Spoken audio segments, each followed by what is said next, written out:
Live and Let Die was Roger Moore's first Bond film. Released in 1973, it is often regarded as a pretty entertaining entry in the series. Live and Let Die was the Bond series' second attempt at casting a new James Bond. George Lazenby wasn't best received at the time, nor was his film, though opinions have very much changed in the past 50 years. So the reasoning behind Roger Moore's casting is something to be considered. The Living Daylights was Timothy Dalton's first Bond film. Released in 1987, it is often placed in the top half of Bond film rankings. The Living Daylights was released in the Bond series' 25th anniversary year, and newcomer Timothy Dalton wanted to take the films back to their roots. In preparation for the role, Dalton read every Ian Fleming Bond novel. The Living Daylights was released 2 years after the campy A View to a Kill. In this video, I shall be taking a look at Live and Let Die and The Living Daylights to determine which one is best.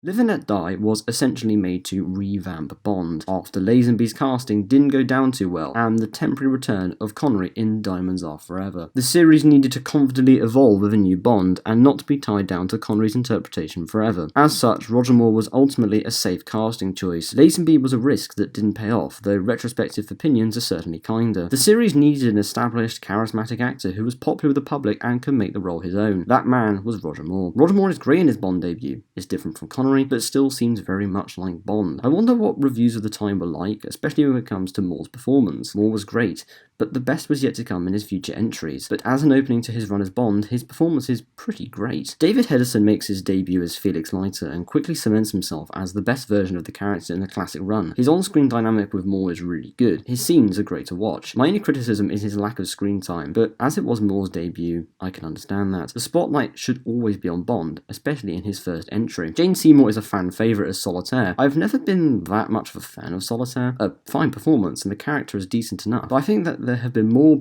memorable Bond girls before and since. Yupet Koto as Dr. Kananga / Mr. Big is one of the series' best villains. There's not much to say other than that Dr. Kananga is great. The way the villain meets his end is also classic Bond and gets the Moore era off to a great campy start. Clifton James makes his first appearance as Sheriff J.W. Pepper, one of the more controversial Bond characters. I've never disliked this character. He's fun and ridiculous, much like a lot of the film. I think Live and Let Die is an entertaining film, but it is overrated. This may be driven by nostalgia, as a lot of people think this is amongst the series' all-time greats. I enjoy it, but it feels restricted somewhat, as taking risks would alienate viewers, so it plays things rather safe.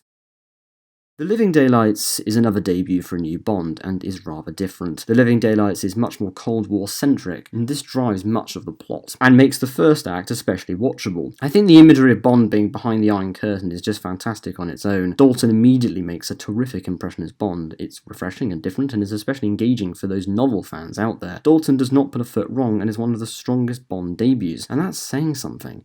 It is a high bar after all. While David Hedison was great as Felix Leiter in Live and Let Die, unfortunately the Leiter in The Living Daylights isn't quite as good. John Terry appears in about 2 scenes as Felix Leiter, and he's fine, but has so little to work with, has poor chemistry with Dalton. Had John Terry appeared in the film more, perhaps things would be different. His inclusion is odd, as if the producer had some Felix Leiter mandate, as this Felix Leiter adds nothing to the story due to his lack of screen time and presence. It sounds like a real downer, but compared to David Hedison, there's just nothing here. I am a fan of cinematography and the musical score, which are improvements on the recent entries. I'd say this film has the best score and cinematography since The Spy Who Loved Me from a decade prior. Mariam de Abo makes for a forgettable Bond girl, if I'm honest. The performance is fine, and I can see what the filmmakers were going for by only having one Bond girl, but I think Kara's incompetence is something that just doesn't gel with the more serious tone of the film. Though I have no issue with her innocent nature, especially when the character is first introduced, but as the film progresses, these traits never really seem to evolve that much. I can see why this character is a fan favourite, however. Joe Don Baker as Brad Whitaker is an underwhelming villain with a very bland personality, especially compared to Max Zorin in the previous film. Jeroen Krabbe as Koskov was pretty good, though that doesn't really get enough screen time to be considered the main villain, though he should be, especially considering his relationships with Bond and Kara, so maybe he is. But the film presents Brad Whitaker